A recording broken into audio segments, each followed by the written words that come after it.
قلب انسان با عقیده توحید قلب سالم گفته میشه. الا من اتى الله بقلب سلیم. کدام قلب سالم هست؟ قلبی که بیادب در مقابل خالق باشه، یا قلبی که خالق خدا بشناسه، ملائکه را بشناسه، کتابهای آسمانی را بشناسه، صحابه کرام سبحان الله بشناسه، عظمت و عزت صحابه کرام بشناسه، و وقتی که اینا را شناخت محبت قلبی با اینا داشته باشه، باز اونو هست که قلب سلیم داره. پس عقیده عظمتش دایی است که قلب از امراض کفر، نفاق، جهالت نجات میده، و در روز قیامت کسی نجات پیدا میکنه که قلب سالم داشته باشه. قلبش از چی سالم باشه؟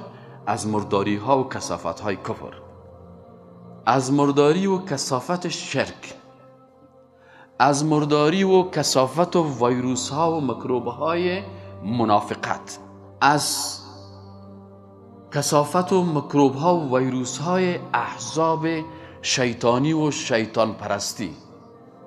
از یا قلبت پاک میشه، قلبت با قالبت به خالقت تسلیم میشه.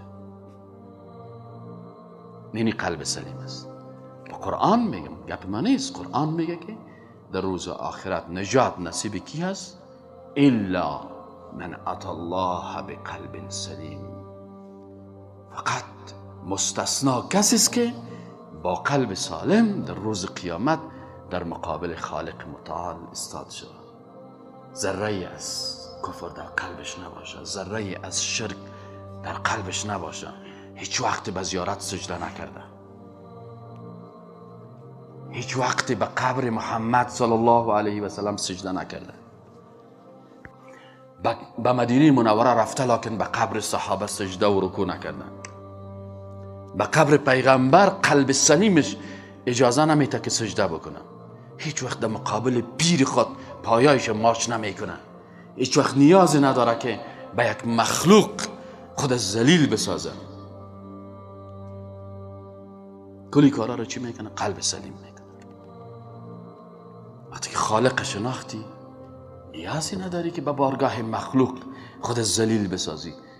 خالق که از شارگ گردن برات نزدیکتر است، از 70 مادر برات مهربانتر است، مجیب است، دعایت میشنوه، مهربان است، رحمان است، رحیم است، مجیب است، قریب است.